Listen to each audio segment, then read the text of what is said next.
Hey everyone, in this AP Chem series video, we'll take a look at solution concentration. Remember that so far we've seen how solutions form with solute particle attractions and solvent particle attractions breaking, while instead those solute and solvent particles prefer to attach to each other. We've also seen how to model this process for different types of solutes like the ionic solid shown here. In this video, we'll take it a step further and look at ways to measure how many solute particles are in a given solution. In general, we can define solution concentration as a way to measure how many solute particles there are in a given volume of solution. And when it comes to chemistry, there's usually billions of trillions of particles, so we have to count them in large molar quantities, often simply stated as moles. To get a good sense of what concentration is, let's imagine an aqueous solution with 5 moles of glucose molecules dissolved in it and ask ourselves, is that good enough to describe the solution concentration? In other words, is all you need to know the amount of moles of glucose dissolved? Here's a visual of those 5 moles to help us decide. If you're not sure, imagine those 5 moles of glucose particles dissolved in a solution about the size of a glass of water, and then imagine those same 5 moles of glucose in a solution the size of your swimming pool. So even though these two solutions have the exact same amount of moles of glucose molecules, they're clearly going to be very different glucose solutions. The 5 moles in the swimming pool are very spread out, whereas those same 5 moles in the glass of water are much less spread out. The point of that little thought experiment is to realize that there's going to be many different ways to measure concentration, but almost all of them involve some sort of ratio between the amount of solute dissolved versus the amount of solution that it's dissolved in. One of the most common ways to measure concentration, and the only one you have to know for AP Chemistry, is called molarity, and it's symbolized with a capital M. You can calculate molarity by taking the moles of solute dissolved and dividing it by the liters of the solution. This makes up the first key idea for the video. Make sure to take some time and write that down. Let's do a couple examples involving these molarity calculations. This first one says you've got 2 grams of glucose dissolved in water producing a 500 milliliter solution, and you're asked to calculate the molarity. It's a good idea to pause the video and try this yourself before watching me go over the answer.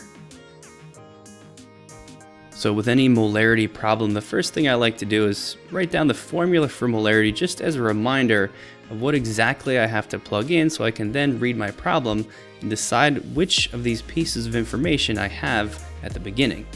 The first thing I need to solve for the molarity is the moles of glucose, which I do not have, but the problem does tell me how much glucose just in the form of 2.3 grams. From that mass, we can easily convert those grams into moles using the molar mass of glucose in a simple grams to mole conversion that looks like this. This calculation tells me that there's 0.01278 moles of glucose that I'll plug in on the top of my molarity fraction. The only other piece of information I need is the liters of solution.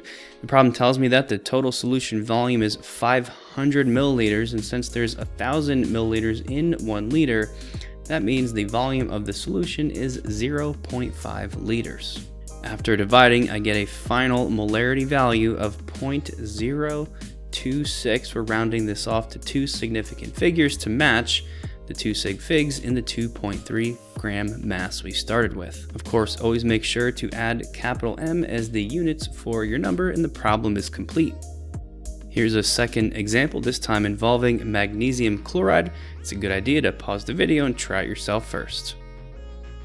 Let's start again by writing the molarity formula, and plugging in what we know is a good way to start off the problem. This question is a little bit different right off the bat in that I don't need to solve for the concentration. It already tells me that the molarity is 1.3 m. I'm also told that we're trying to produce a 250 milliliter solution, so I can plug in the volume as 0.25 liters. The question is asking how many grams of magnesium chloride I'd need to produce this solution, which I can't solve for directly, but I can first solve for moles. Multiply both sides by 0.25 liters to find out that this solution needs 0.325 moles of magnesium chloride. This means that my final step is another moles to grams conversion using the molar mass of MgCl2. With a molar mass of 95.2 grams, we come up with a final mass of 30.9 grams of magnesium chloride to produce my 1.3 molar solution. That also concludes this video on solution concentration. Thanks a lot for watching, and here is a brief summary.